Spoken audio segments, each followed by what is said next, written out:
So just before we get into chapter 9, let me think a little bit more just in the break. I'm just thinking about your cinema analogy. I think, no analogy about the Trinity is perfect. Yep. If we try and stretch the metaphor too far, we'll obviously make it say something it's not saying. Yeah. I think the beautiful thing about that is like the Father and Son and the Spirit are watching creation play out. The difference, I would say, between when I go to the movies and I sit there and I watch the whole thing is I'm removed from the story. Yes. The difference is that in that story, the Father, Son, and the Spirit get up from the chairs and get onto the movie screen. Yeah. And they engage in the story. They're part of not the just story. the directors. They're not just the directors. They're actually the actors. Yeah. They're actually in the story. That's the love that God has for us, is that he has prepared so much to get involved in the mess of the story that he doesn't just sit back and manipulate things and watch it as a passive observer. He gets into the story to shape it because of his love for us. But I like the analogy. I think it's good. I just love the fact that our God gets into the story with us. That's what Jesus is doing. A big He's story, right in the thick of this story right here. Part horror story, part love story. It's all every part of the human heart that tells a story. The reason we love stories, we love movies, we love books, we love these stories is because there's some aspect of a human story that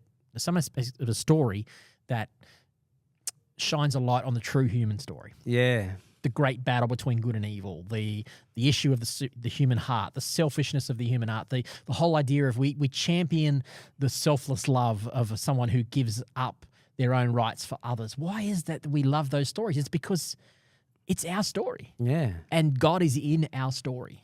Jesus is in our story. That's what our hearts are searching for. That's too. right. Yeah. Yeah, certainly.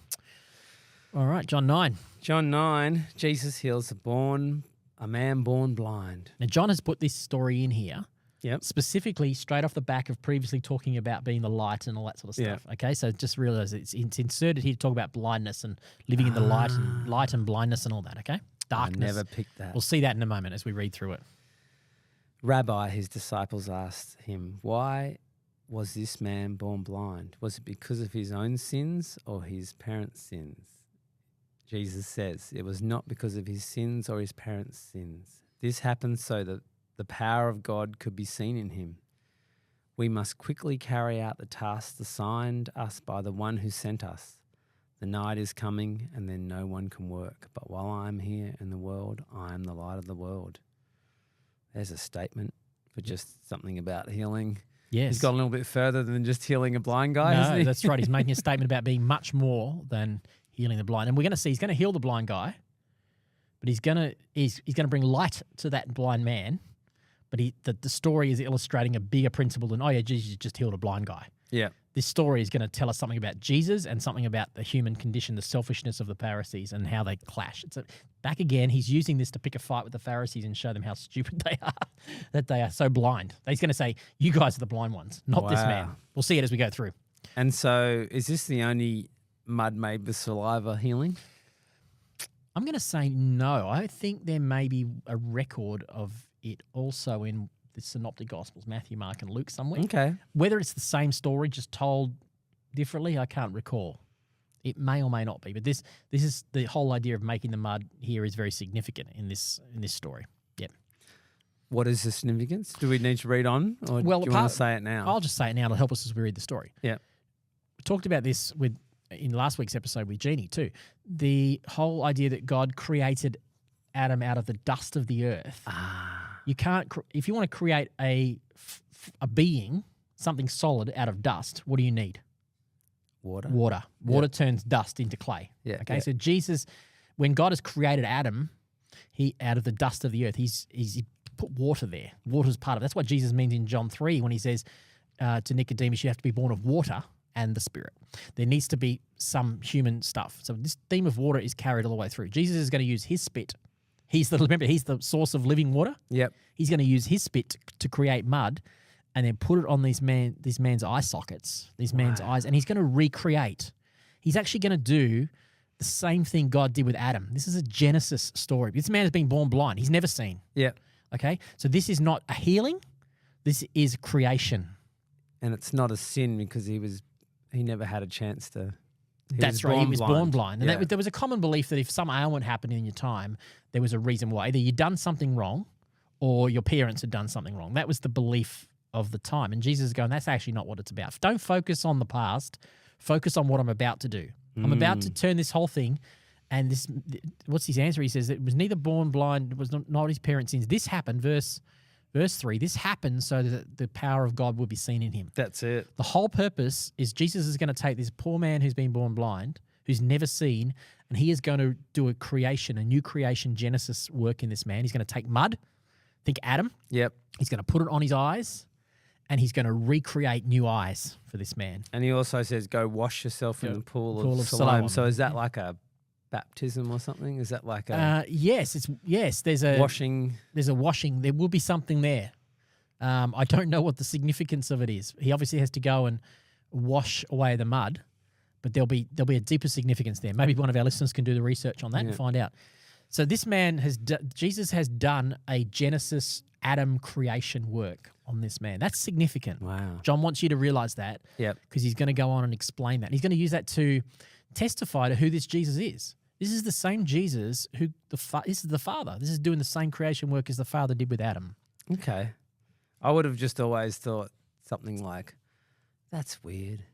That's right. Why would he have done that? Why would he have done that? But now, with a bit of thought and a bit of research, you've gone, no, I know admittedly. Things aren't always just surface level. Yeah. No, don't say surface level. You can think mud. Oh, mud, spit, creation, water. Oh, Living water. living water, mud, Adam. And then you sort of, a bit of reference there, you go, then it starts to fit. Because now with that, let's read on. Yeah, so the man comes back washed and seeing, and his neighbours knew him. Isn't this the man who used to sit and beg? Some said he was. Others said, no, he just looks like him. But the beggar kept saying, yes, I am the same one. They asked, who healed you? What happened? He told them the man they called Jesus made mud and spread it over my eyes and told me, go to the pool of Siloam and wash yourself. So I went and washed, and now I can see. Where is he now? They asked. I don't know, he replied. Then they've taken him to the Pharisees because it was on the Sabbath. Yes, the Sabbath again. So Jesus made mud, which is considered work, to make clay, to shape something, is considered work by the Pharisees. Yeah. Even though it's a creation work. You're Mixing the mud. Yeah. And they told him to wash, which you weren't supposed to do on the Sabbath either. And the Pharisees said, this man, Jesus, is not from God, for he's working on the Sabbath. Oh, very clear cut, isn't it? Yeah. How could such an ordinary sinner do such miraculous signs? Deep division of opinion. Then the Pharisees again question the man. Is this when they get his parents in as well? Yes, this is what's coming up next. Yep. That's what's coming up. So this goes for ages, isn't it? Is this your son? Was he born blind? If so, how can he now see? His parents replied, we know this is our son and that he was born blind, but we don't know how he can see or who healed him. He's old enough. He's old enough. Because it says, he explains why. Because they didn't want to get kicked out of the synagogue. His parents said this because they were afraid of the Jewish leaders who had announced that anyone saying Jesus was the Messiah would be expelled from the synagogue. Is the synagogue a cool place to be? Yeah, well, it's part of being the identity of a Jew was to be able to go to synagogue on the Sabbath. It's linked to their Jewish faith and Jewish identity. To be expelled from that would be kind of like being kicked out of church and never allowed to go to any church anywhere in the world. So they kicked the poor blind guy out, got his parents in. His parents are gone, you're going to have to ask him because we don't want to get kicked out of the synagogue. Yeah. And they brought him back in. Yeah. God should get the glory for this because we know this man, Jesus, is a sinner. So the Pharisees are just like, sure. So they know, basically they go, look, we can't deny the fact you've had a miracle. Yeah. But you should be giving glory to God because this guy you claim did it, he's a sinner. And I love his answer. I don't know whether he is a sinner, the man replied, but I know this. I was blind and now I see. Well, how cool is that? Amazing grace. All I know is I was blind and now I can see. Yep, amazing grace came from these words. And he's just trying to defend himself. I told you once. Yeah, didn't you listen? Didn't you listen the last time? Hey, do you want to become his disciple too? And then they turn on him and they go, you were steeped in sin at birth. How dare you lecture us? So they basically have a go at him. Oh, they're very You're arrogant. this disciple, but we are disciples of Moses. That's that theme coming up again and again about Moses. We know God spoke to Moses. We don't even know where this guy comes from. And then I love his answer. He says, well, that's very strange, isn't it? The man replied. Yeah, you read it. It's cool. He healed my eyes, and yet you don't know where he comes from. We know that God doesn't listen to sinners, but he is ready to hear those who worship him and do his will. This guy turns into a preacher. He's like bold now. He's now gone preaching at the Pharisees. Wow, he really is, isn't he? Ever since the world began, no one has been able to open the eyes of a blind. If this were not from God, he couldn't do anything. There we go. You were born a eternal sinner. You were steeped in sin at birth, the NIV says. Are you trying to teach us? I love the NIV. You were steeped in sin at birth. How dare you lecture us? And now he's been thrown out of the synagogue. And he's been thrown out of the synagogue. Exactly. He can see now. He doesn't care, does he?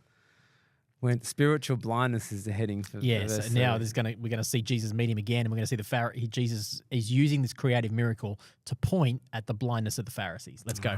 When Jesus heard what had happened, he found the man and asked, "Do you believe in the Son of Man?" The man answered, "Who is he, sir? I want to believe in him." "You have seen him," Jesus said, "and he is speaking to you." Oh, that's pretty good. That's cool.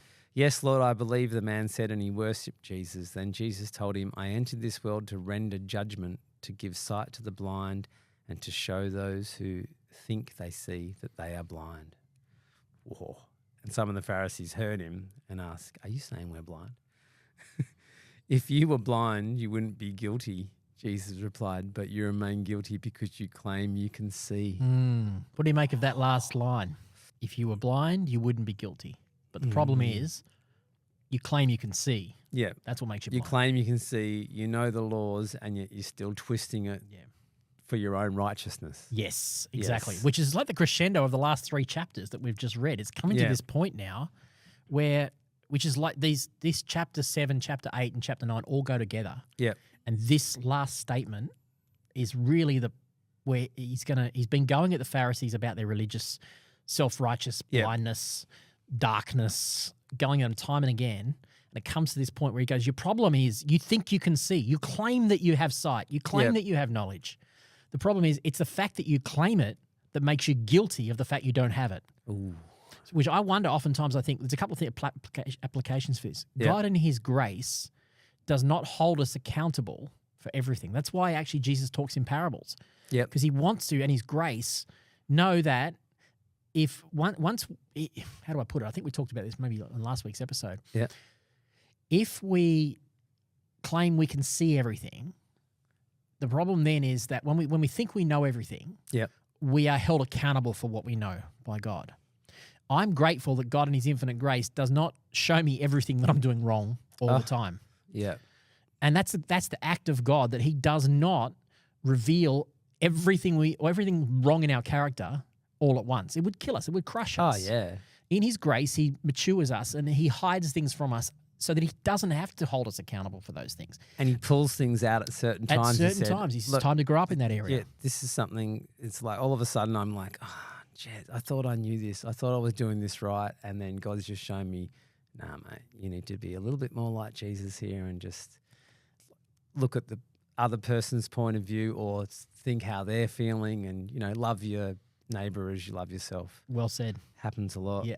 And that's it. That's the point of maturity and growth. And the Pharisees had thought they were at the end of their maturity growth level. And Jesus is going, you've completely blinded yourself because you don't realize how far from the kingdom you are. And it's the fact that you claim that you're righteous is what's making you come under judgment. And I think there's an element of truth in this, that for anybody who doesn't understand their guilt, they're not held accountable for their guilt. Our problem comes when we think we know, when we claim we know. That's when we come under the risk of judgment, which is what this scripture's saying. When we claim that we're above guilt. We're above guilt. Yeah. We claim that we have got our lives sorted out, that we've got it together. Remember that Jesus tells the story of the Pharisee and the tax collector. Yeah. He says there's a Pharisee who goes, Lord, I thank you that I'm, I tithe I tithe all my stuff. I fast twice a week, and I'm not like this tax collector beside me. And, I'm this and I'm that. And the tax collector, it says the tax collector wouldn't even look up to heaven but said, God, have mercy on me, a sinner. And Jesus says, I tell you, it's the tax collector that went home righteous, not the Pharisee.